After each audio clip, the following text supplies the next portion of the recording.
I can think of two very big reasons why autistic communication is so often misunderstood. Number one, subconscious biases that people aren't aware of, but they have about what it means to communicate. And two, the neurological differences that autistics experience in our ability to respond and process input that most people are unaware of or don't understand because they really have never experienced it in the same way that we do. Welcome to the Speechie Side Up podcast. If this is your first time listening, then thanks for coming. You can follow along on Instagram at Speechie Side Up. This episode is a little different from my other episodes as it's available for ASHA CEUs through Tassel. Click on the link in the show notes or go to tasseltogether.com to register or stay on until the very end because I'll explain exactly how to earn ASHA CEUs. Hi, everyone. I'm super excited to have Susan back with us. Susan was on one of our panels for Behavior Connect, and today she's coming on to talk about how behavior is communication, and she's going to share some tools for supporting autistic expression. Susan, thank you so much for coming today. Thank you for having me. So, by the end of this Podcourse, we hope that you'll be able to identify common reasons why educators misinterpret autistic communication through behaviors, list examples of nonverbal communication that are recognized in non-autistic individuals but misunderstood in autistic individuals, describe strategies educators can use to understand behaviors they find challenging or confusing in autistic individuals. And then finally, define ways educators can support autistic individuals in expanding their nonverbal communication to foster better understanding by others. Here's our agenda for today. We are going to start off with some introductions and backgrounds, and then we're going to dive into why behavior is often misinterpreted in autistic individuals. Then we're going to talk about nonverbal communication in autism versus neurotypical individuals. Then we'll get into tools for educators to use when they encounter behaviors they don't fully understand. Next, we'll go into strategies to help autistic students expand and express themselves non-verbally. And finally, we'll wrap up with some resources and references. Susan, can you share a little bit about yourself? Sure. Thank you, Vanita. I'm an autistic, well, not diagnosed until 50, but I went into occupational therapy and then specifically school settings because it actually helped me with what I knew were my differences and difficulties that I was experiencing. Since my autistic diagnosis, I have been very active in the autistic community through a annual retreat conference. I also host an autistic support group, and which is a space for connecting, making friends, and self-advocacy. I've been a keynote speaker at conferences and contributed writings to a book called Women from Another Planet, Our Lives in the Universe of Autism. I currently collaborate with Stacy Neustadt. She's a speech language pathologist who has really latched on to the approach that I had used as a therapist to work with my autistic individuals. And together we've developed and are sharing courses on what we have named the neurostrength-based support for autism framework that depends heavily on understanding the neurological differences of autistic individuals and also appealing to their strengths. But it just goes beyond not just understanding their strengths, but understanding the differences in the neurology. Our work focuses on using scientific research to promote authentic neuro-affirming support for autistic individuals, to educate parents, educators, and professionals to better understand the autistic individual, which we have found results in instant better connections. I love that. Thank you, Susan, for sharing your background. And if anybody is coming maybe from Susan as a resource and has never heard from me before, my name is Vanita Litvak. I go by she, her. I am a certified speech language pathologist. I have a passion for AAC and literacy. And I've also presented at local and national conferences and co-authored the Lou Knows What to Do book series. And in 2003, I completed the requirements to become an NLA trained clinician through meaningful speech. And when I am not doing podcast episodes and continuing education, I enjoy taking tennis lessons, making lattes at home, and creating cricket designs for friends and family. Anything you enjoy doing outside of work, Sue? Oh, well, I have two dogs, and they Aw. tend to keep me very busy and active. But I also enjoy things like pickleball. And since I live in a retirement community, my social connections have a lot to do with playing games and other Fun. activities. I love that. That's great. All right, let's share our financial disclosures. I can go first and then I'll have you go. So I have the following relevant financial relationships to disclose. I have ownership interest in Speechie Side Up LLC and Tassel Learning LLC. I'm also an affiliate for Simple Practice and Meaningful Speech and a member of ASHA. And how about you? I am the founder, actually, of Making Sense of Autism, which I started many years ago with Jim Sinclair, who is a very strong autistic advocate. And because of my work and my passion for research and lived experiences as an autistic individual, I have developed what I have termed the neurostrength-based support for autism framework. I don't receive any financial or non-financial compensation for my participation in this course. Thank you for sharing that. And actually, there will be an honorarium for this course, so we will make sure to add that as well. All Okay. right, let's dive into the interview. So, Susan, can we first talk about what are some of the most common ways autistic behavior is misinterpreted, and why do these misunderstandings happen? I can think of two very big reasons why autistic communication is so often misunderstood. Number one, subconscious biases that people aren't aware of, but they have about what it means to communicate. And two, the neurological differences that autistics experience in our ability to respond and process input that most people are unaware of or don't understand because they really have never experienced it in the same way that we do. So let's start with subconscious biases that most people have about communication. Children from a very young age are taught to use their words when they're upset and to communicate when they're upset or what they need. So if someone can't or doesn't verbally express themselves, they're often perceived as non-communicative. Both of which are misunderstandings. Yet, according to the widely cited 73855 rule, developed by psychologist Albert Mehrabian, only 7% of communication is actually verbal.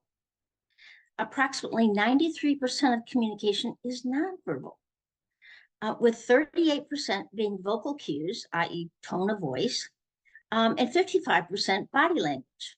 People often rely on these vocal cues and body language to help them judge the emotions behind or truthfulness of what's being communicated verbally. But it's a subconscious process. They're not aware of the fact that they're picking up this information.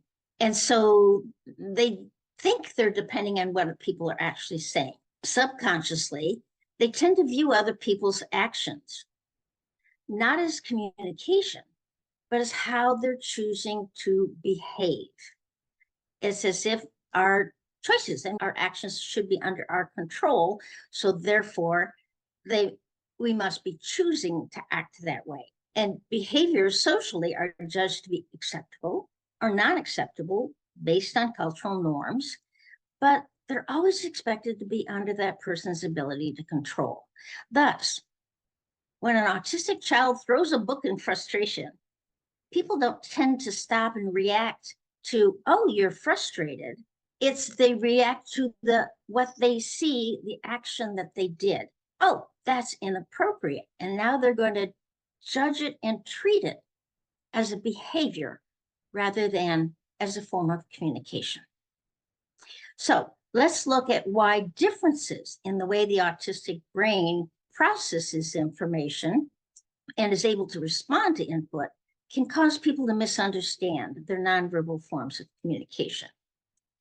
Research has recognized that many autistics have motor difficulties that can affect coordinating breathing and the use of the oral muscles, Autistics therefore have difficulty controlling the volume, speed, and tonal qualities when they are expressing themselves verbally, making it very easy to misjudge from other people either what they perceive as the lack of emotion or overly emotional, but it's not what they're reading that subconsciously, so they're misinterpreting oftentimes the words that the individual is saying.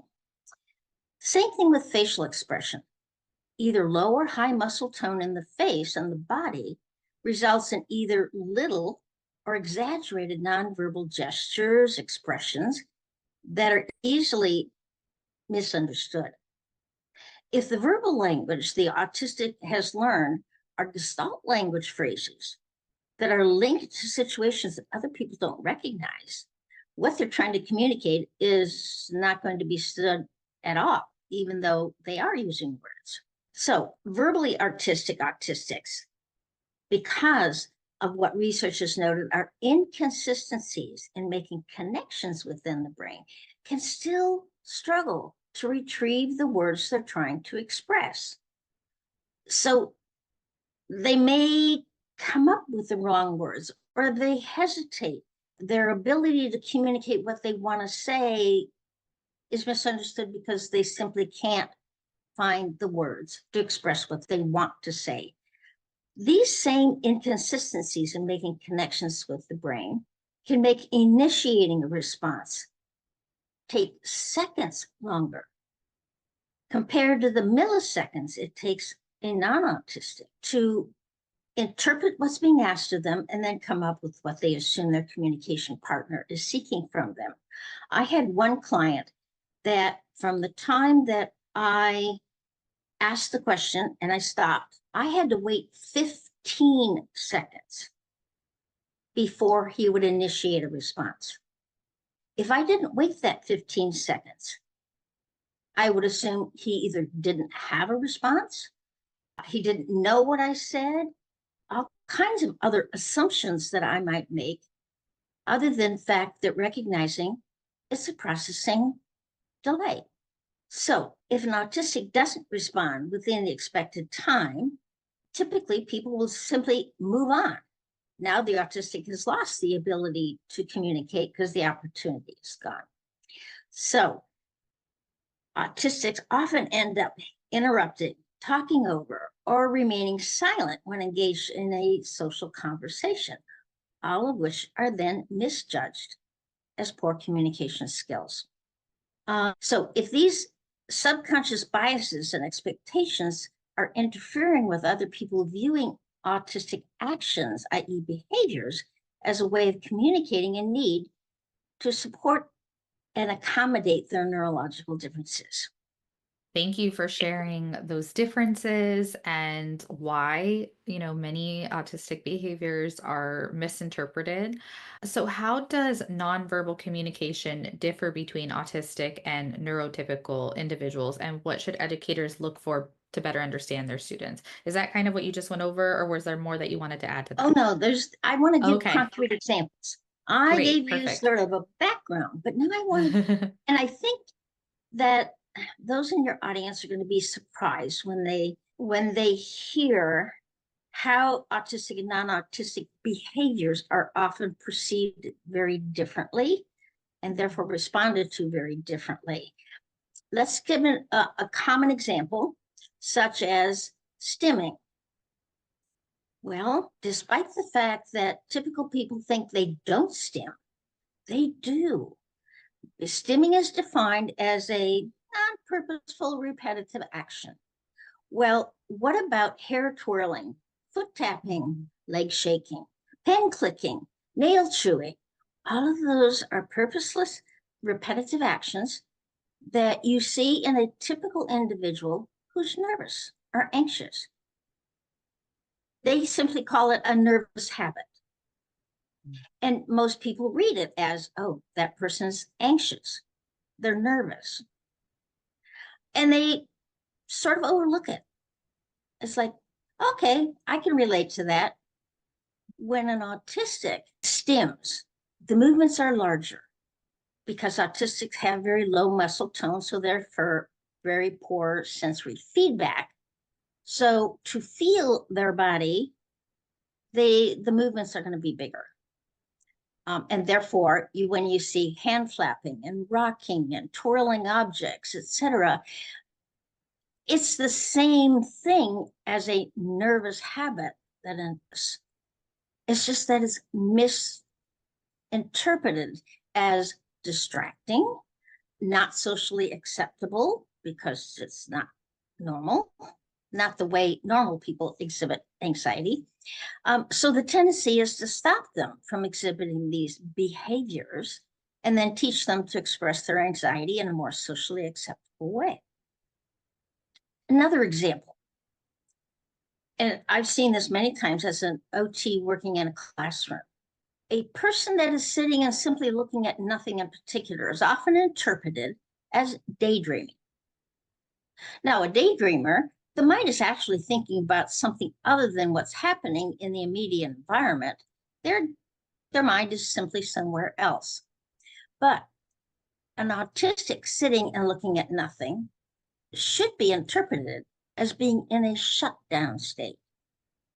And I've seen this in the classroom where I've observed the child, my client, where they're busy working, just like all the other students. And the next thing I look at them, and they're just sitting and staring.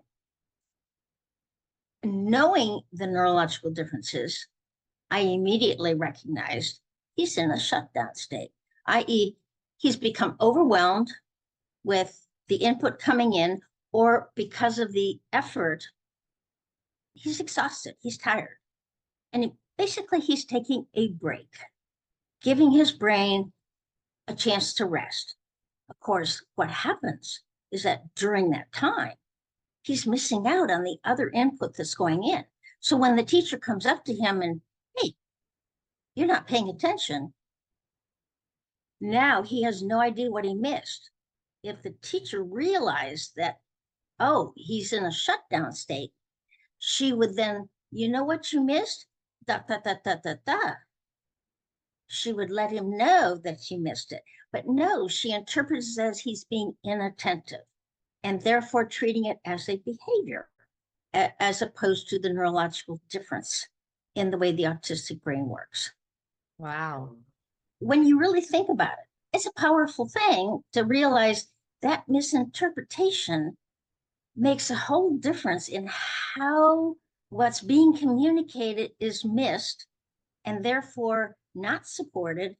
And it is only going to make the situation worse because now the autistic individual realizes they missed something and they're being punished for it. Mm-hmm. And they don't know how to catch up. They're at a loss. Right. Right. Wow. Thank you for sharing that. I don't think I've ever heard of those concrete examples before. So I really, really appreciated it. I wanted to ask a question, if you don't mind, or I can wait until after you finish talking about this. Okay. Well, I've got two more examples. So. Okay. I'll hold off and then I'll follow up at the end. Okay. Perfect. All right. A third example is most people engage in a conversation subconsciously use body language to express how they're feeling about things or their emotional or mental state, such as a smile or a frown, or their arms folded, or they're using them to gesture. It's a common universal thing. Now, an autistic doesn't easily or automatically express themselves using body language because they have low muscle tone and poor body sensory feedback, which is called interoception. So they may end up shifting their weight frequently to maintain a standing posture because balance is a problem. They may stretch their arms and twist their fingers because they're trying to feel their body. Otherwise, they don't feel it. These actions are likely to be interpreted as discomfort, impatience, a desire to leave the conversation, but they're not recognized for what they actually are because typical people don't have those issues. So it's not likely they would think, oh, he's uncomfortable with his body, not with me and what we're talking about. We all know that autistics find eye contact uncomfortable. I've always experienced it as it's like someone is in my space and touching me when I use eye contact. It's just physically uncomfortable. But I've also found that if I do try to keep my eyes and make eye contact, my ability to hear, even the volume, drops 50%. I really cannot be in two areas of the brain at the same time. If you want me to listen, don't ask me to look at you. And I've successfully done this with someone that I say, I really want to hear you. So do you mind if we sit down? Because standing is uncomfortable for me. And please excuse if I don't look at you because I am really concentrating on hearing what you have to say. They were so impressed with the fact that I would make these accommodations just because I was actually interested in what they had to say. So I eventually, as an adult, learned how to advocate for myself. But how many autistics are taught? Oh, you have low tone.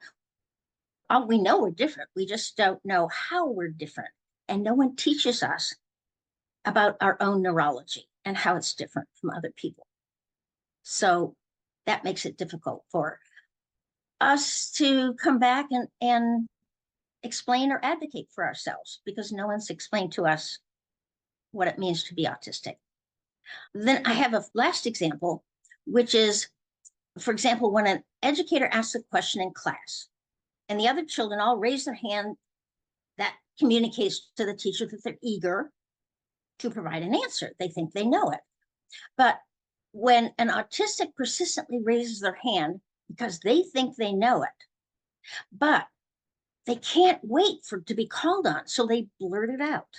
They blurt out answers.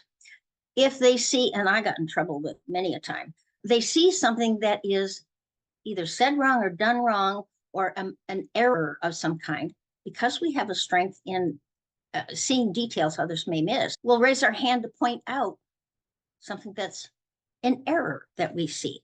Well, none of this is very welcome, especially when it happens repeatedly.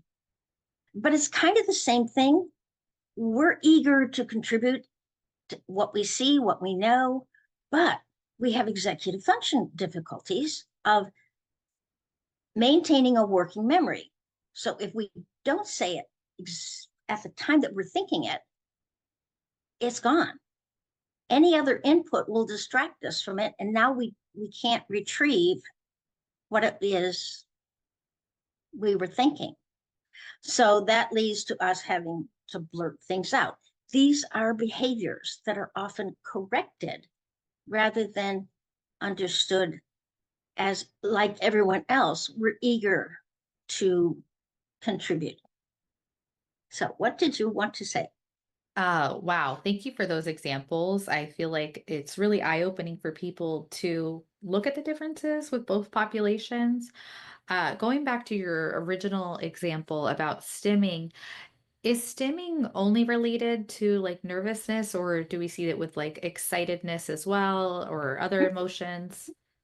Just like a typical child that's excited, they jump, they bounce, they move. Mm-hmm. Well, autistics do too. So yes, you're going to see, but our movements are going to be bigger, more exaggerated, because that's how we get the feedback. But yes, we do express ourselves through our body, but it's not going to look the same as it would in a typical individual. Okay. Yeah, thank you for clarifying that because I have some autistic clients on my caseload, and that's something I've been observing lately. And I thought it was excitedness, so it must be excitedness because the context of the interaction is very positive. I was hoping it wasn't just nervousness, so thank you for clarifying that. Yes. Yeah, these are great. I think people are going to really appreciate the examples. And I love what you said that behaviors are often corrected rather than understood. What do you think an ABA therapist or a BCBA might say? Well, we take antecedent data, but I think even that is not accounting for the understanding, right? Because that's more internal. It's not something you're observing. Does that make sense? Yeah, actually, yes, they observing what they see. The problem is how they're interpreting what they see. Okay. They may be accurately jotting down, this is the behavior that I saw.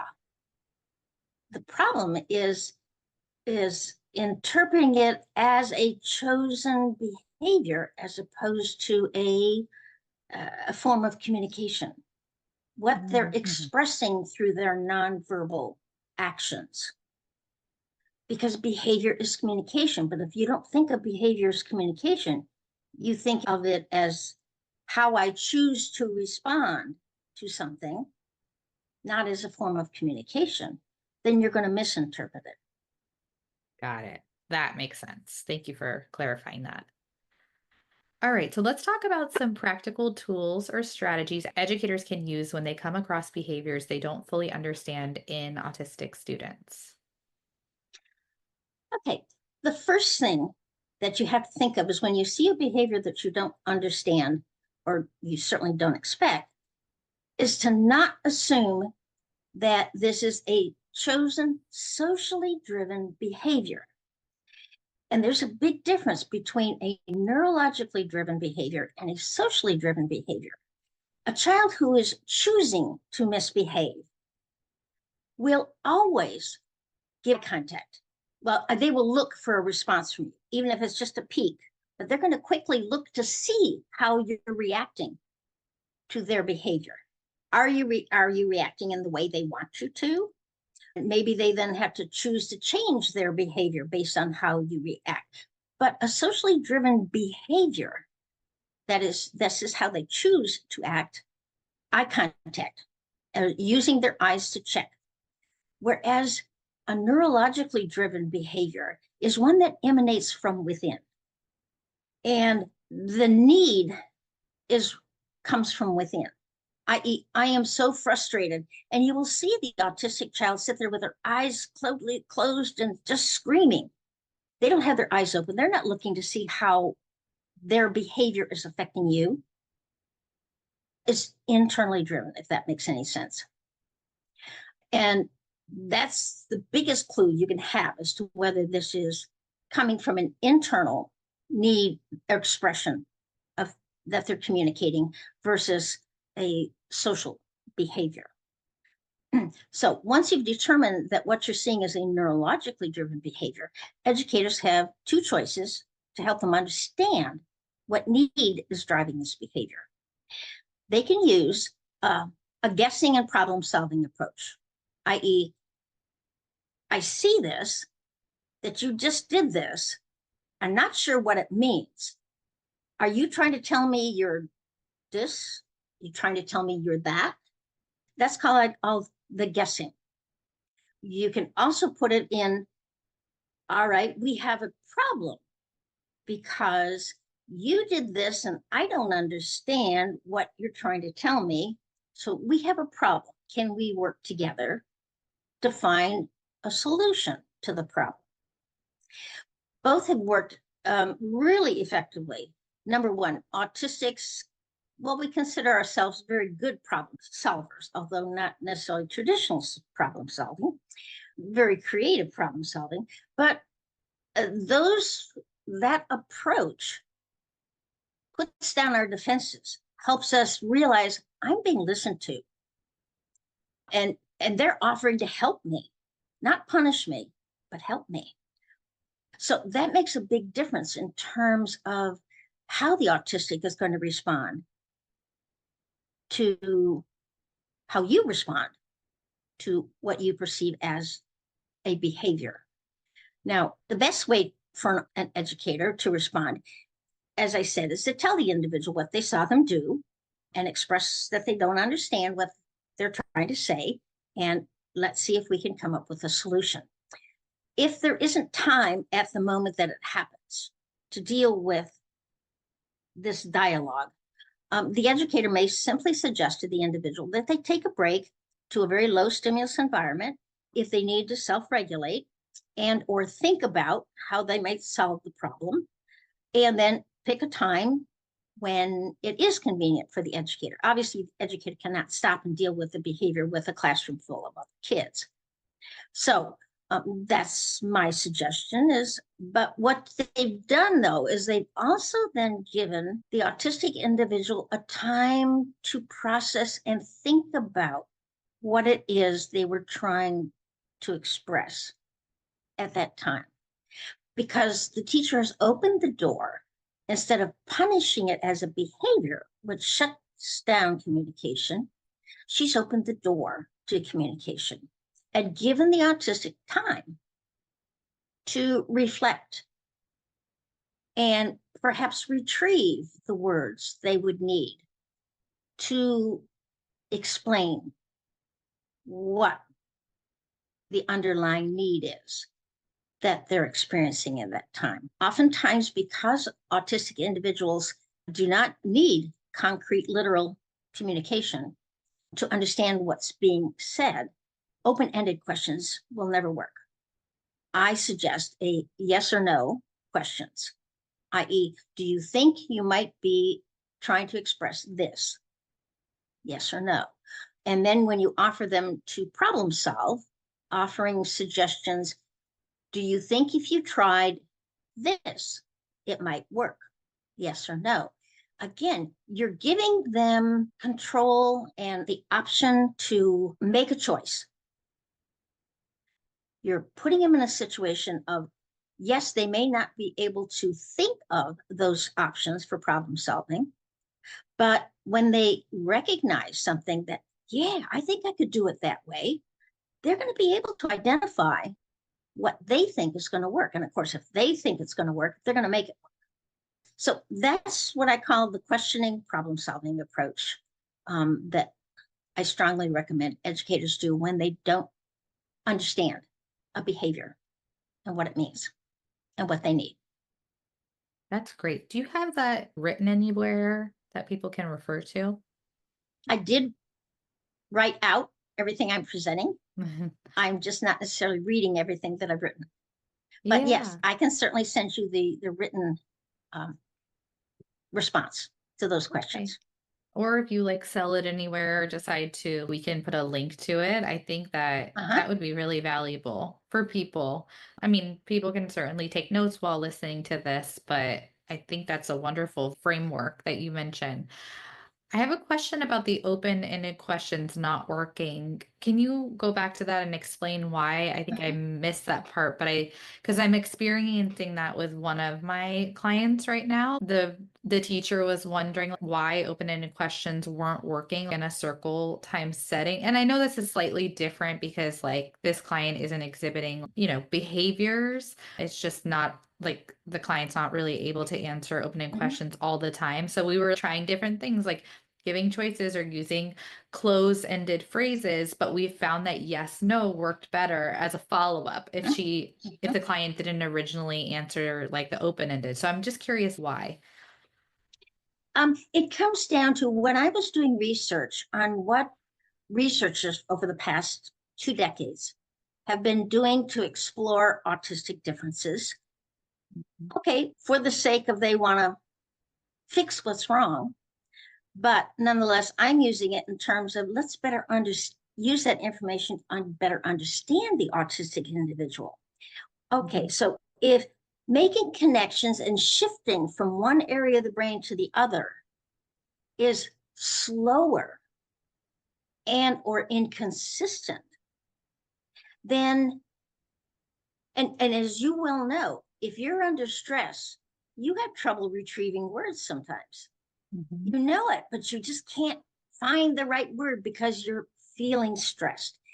So if an autistic is especially in a situation in which they're feeling pressure or stress, it makes it even harder for them to go to the memory area of the brain and retrieve the words they're trying to express and then shift back to the area of the brain that expresses that. It requires shifting and retrieving memories. So when you ask an open-ended question, they don't know where to go in the brain to find the answer. It takes much, besides the fact that processing an open-ended question, there could be so many possible answers because it's so open that autistics don't know where to look. Which answer are you looking for? So the autistic brain can either have trouble making connections or it can overconnect. And I've had that happen too, where I'm thinking this and this and this and this and this. Those are all possible answers I could give you. Well, which one is the one that's the right one that you're looking for? And now I've overwhelmed myself with possibilities and I don't know which one to respond to. Does that make Wow. sense? It definitely makes sense. I So, can't wait but to yes talk or to no my questions, family. you've narrowed it down. And all I have to do is recognize, nope, that's not what I'm thinking. Nope, that's not what I was doing. I can say yes or no. That's great.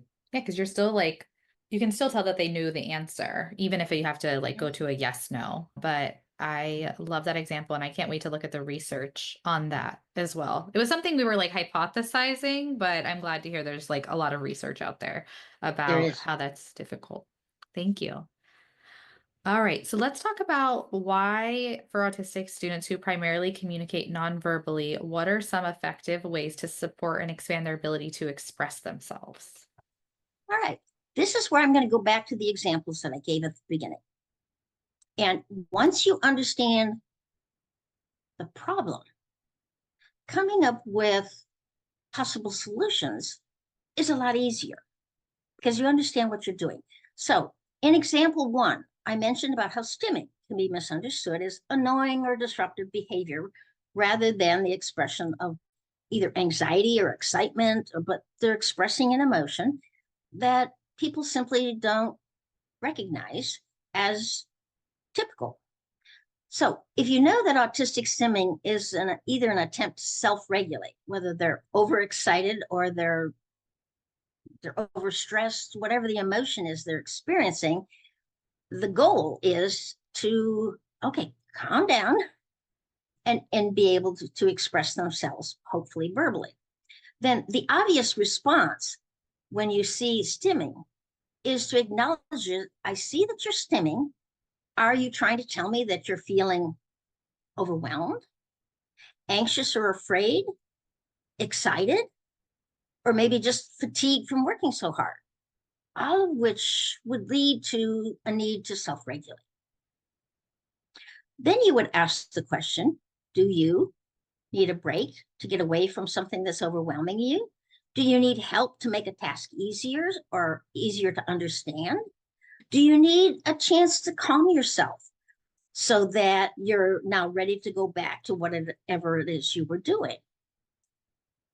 That way, you're acknowledging what you see them do as an attempt to communicate what they need from you. And then you're also asking them if you're interpreting their actions correctly. So they have a chance to say, yes, that's what I'm trying to express, or no, I'm not. Then you're offering one or more solutions that they could choose from based on what you and they agree they may need at this time. The important thing is you're letting them know that you value their attempt to communicate and recognize that they're struggling with expressing it and may need support from you. So offer them maybe other ways to communicate to you when they're feeling stressed that might work better for them. And I have found that even for myself, if I can't retrieve the word, I can resort to nonverbal communication, gestures. I don't know. And I start gesturing. Gestures actually are, even though autistics can be apraxic and struggle with motor coordination, we can still do gestures. We may not do it accurately or precisely, but we can use gestures and they're faster. Like if I say, that means wait a minute, let me think, give me time. That means stop.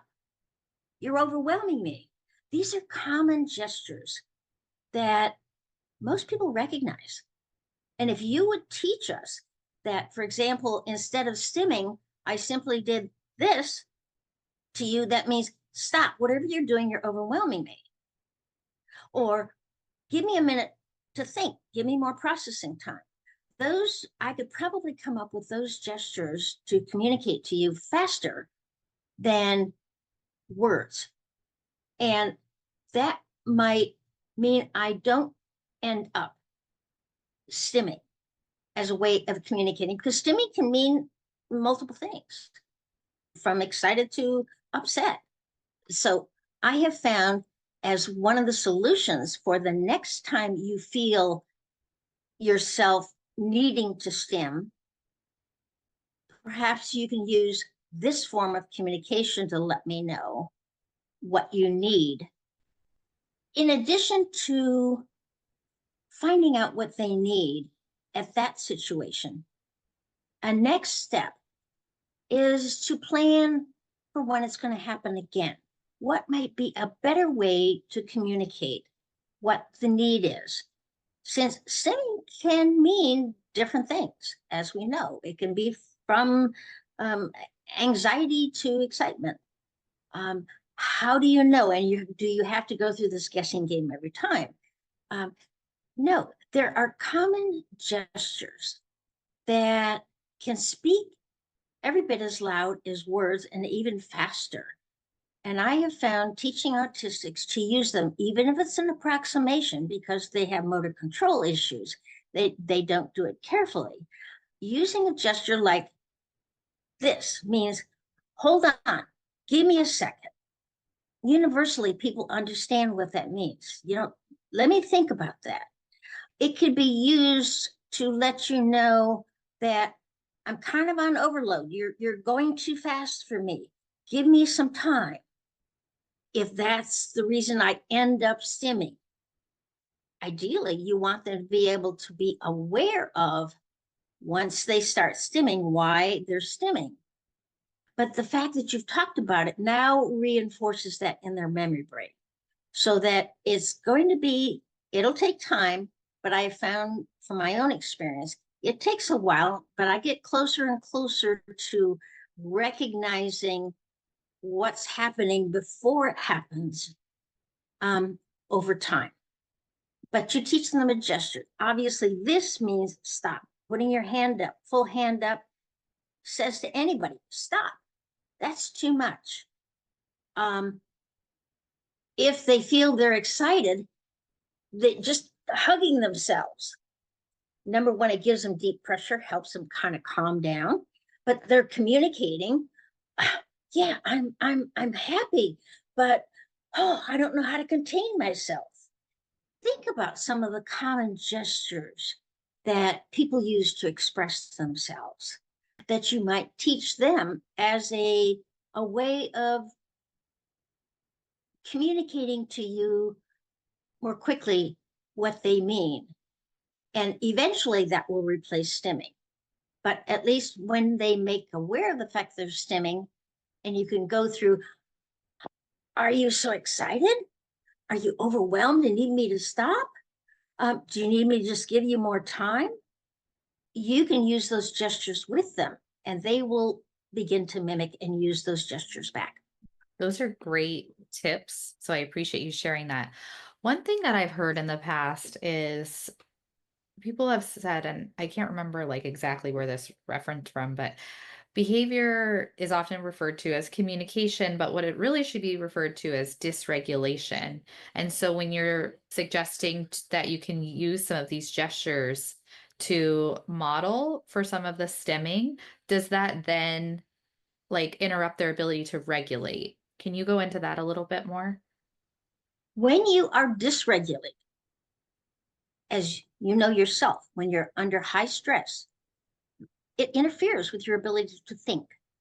Mhm. You tend to act, to do what you think you need to do to become more regulated. What I'm trying to talk about with these gestures is to teach them to recognize that they're getting to a dysregulated state. They're ready to move into it. You're not going to ask them to do it once they are dysregulated. Okay. But the gestures will help teach them to recognize, oh, when I feel like I'm going to start stimming, to reflect myself, oh, what am I feeling? And now I know how to deal with it. This is how I communicate what I'm feeling to someone else. But this comes over time. it's not going to happen right away. You're still going to use Okay. that process. If they are in the process of stimming, you're going to use the steps that I mentioned about guessing and problem solving. Okay. But this is to help them become aware of, because I learned that even when my husband and I would get into a conversation, that I would use this. Stop. You're overwhelming me. I can feel the adrenaline flowing. I'm going to blow. I got to the point where I could say that ahead of time. Unfortunately, he did the typical response. Well, let's talk about it. And that's the last thing that I was capable of doing. I was trying to let him know I was ready to blow, and you need to let me walk away. Please, no more words. Yeah, no, thank you for sharing your personal experience and how you were able to use that leading up to the moment of dysregulation. These have all been really great examples, really great tips, very concrete. I appreciate it. What books, other resources do you recommend that educators can turn to for more guidance on supporting autistic students? Actually, there are some very good references. Well, the first one, of course, I'm going to refer them to is the Making Sense of Autism website, where we offer freebie classes, free tools, like a problem solving tool that we have used very successfully. They're free. We have many courses that will help to introduce you to the concepts of the neurological differences between autistics and non-autistics. But there are also other excellent resources out there that have been written by autistic individuals to express themselves. And I know there's a book very recently, and I apologize that I don't have that information in front of me. I wasn't aware that I should have that, but it's called Navigating Neurodiversity, and it's written by a neurodivergent autistic and ADHD. And they do a beautiful job of explaining the differences between ADHD and autism and offering simple strategies for how the autistic individual can better understand themselves and therefore learn to advocate for themselves. And I think this is an important part. We can't expect educators or non-autistics to understand enough about what it feels like to be ADHD or autistic in order to explain it, so that the autistic individual is, I'm different and therefore I'm bad. This is a common connection we make, because we can't seem to please people. We're doing things wrong that we don't realize we're doing wrong. We don't even understand why it's wrong. We just know it is. And so educating, I think, is the bottom line, is to educate the autistic individual to help them understand and accept their differences, i.e., yes, you do things differently, but you know what? That's okay. I do things differently from you. So as long as we can mutually agree that when I do this, that's what it means, and when you do this, that's what it means, we're communicating and we're cool. So I think that's an excellent book that I have been using with my autistic support group to help them understand. The Making Sense of Autism site is setting up a blog for autistic individuals to be able to express themselves, so that other people, educators, parents, can see things from an autistic perspective and therefore better value and appreciate the differences that they have. I will be happy to add other resources to the written presentation. Now, I do have two other examples if you would like me to do them. Yeah, I'd love to hear those. Okay. Now, I did, let's see. Okay. In one of the examples, I mentioned the difficulty some autistics have with waiting to say what they're thinking, or pointing out details, especially mistakes, that they notice that other people don't. Well, inhibition, again, is another executive function, which is often less well developed or slow to develop in autistics.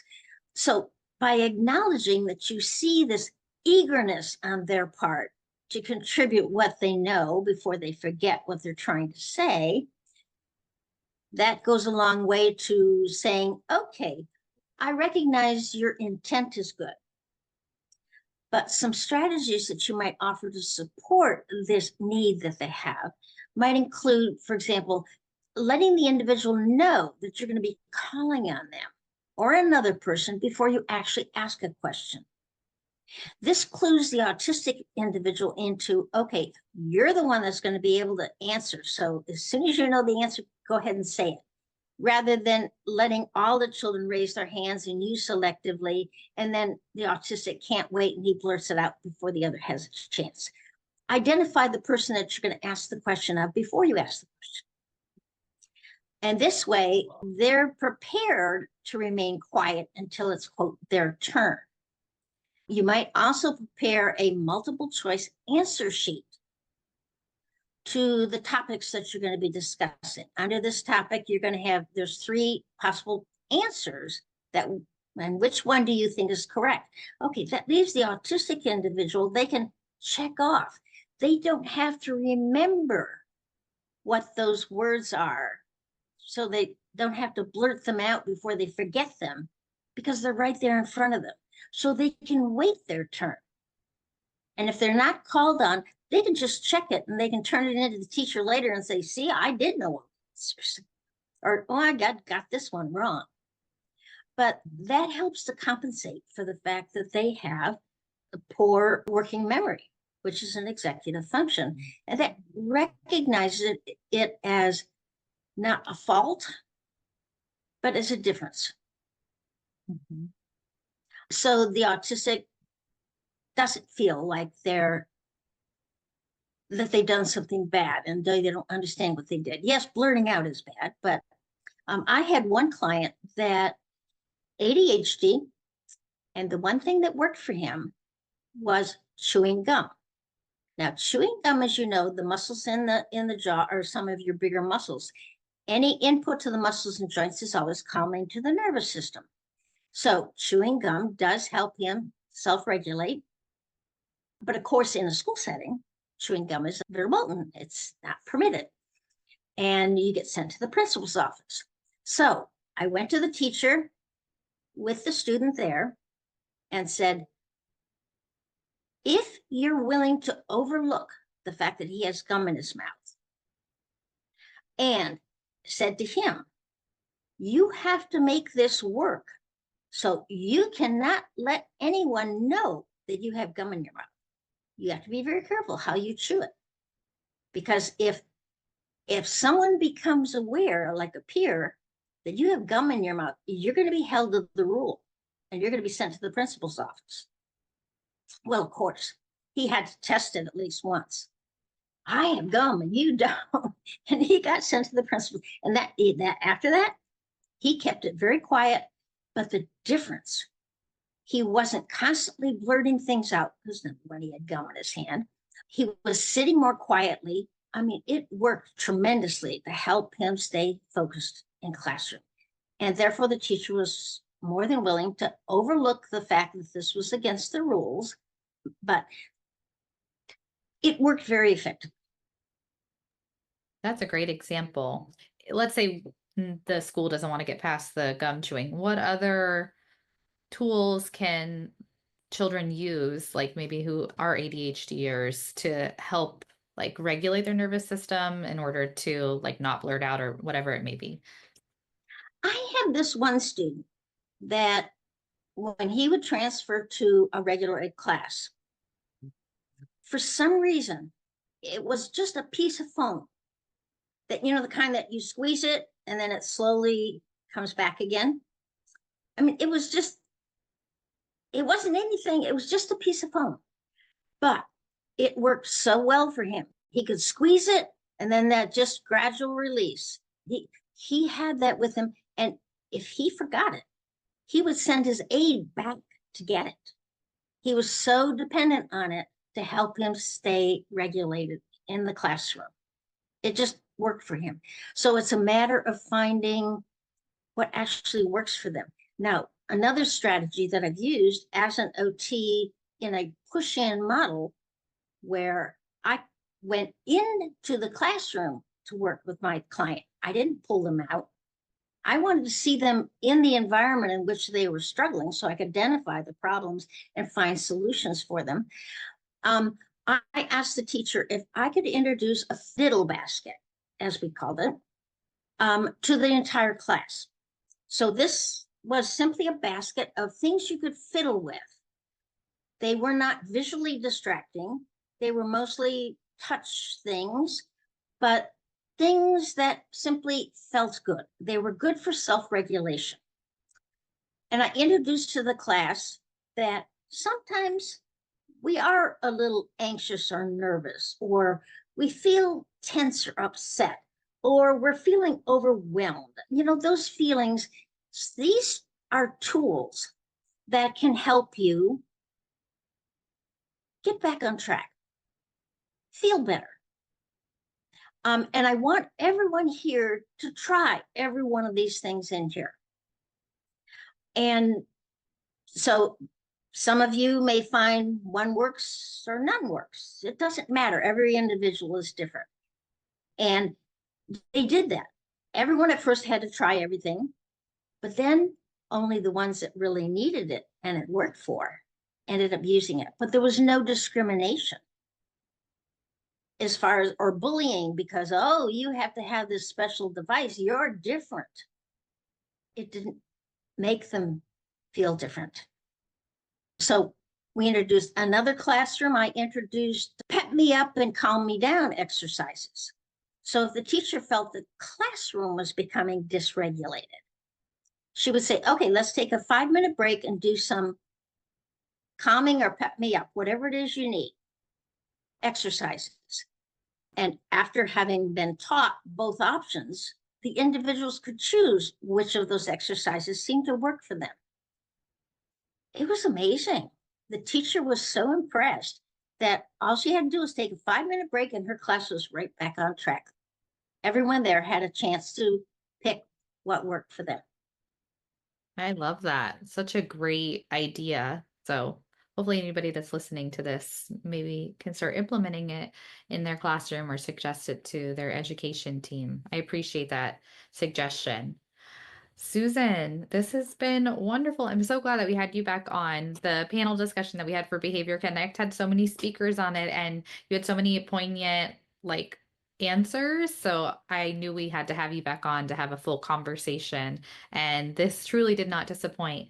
Thank you so much. And thank you to everybody that's listening. If you want to find or earn ASHA CEUs for this course, you can go to tasseltogether.com. You can follow us on Instagram at Tassel Together. And if you have any questions about the course or how to earn ASHA CEUs, you can write us at info@tasseltogether.com. And then Susan, can you share where everybody can find and connect with you as well? Yes. If you go to makingsenseofautism.com, that's the website where you'll find a wealth of information, some freebies, as I mentioned before, tools and short courses. We don't have a big presence as yet on Facebook, although if you look up Making Sense of Autism on Facebook, you will see what Stacy is developing as a presence on Facebook. We're just a starting off kind of business. I know that is working on the social media presentations, but I would say that the website is the best place to start. Amazing. Susan, thank you so much. It was such a pleasure. Okay, and thank you, Vanita, for the opportunity. I do appreciate it. Wasn't that amazing? This episode is part of a 2-part Podcourse series. As a reminder, listening to this episode does not automatically guarantee ASHA CEUs. If you want to earn 0.1 ASHA CEUs, then make sure you listen to part 1 and 2, then click on the link in the show notes or go to tasseltogether.com to register for this featured course or an SLP Connect membership.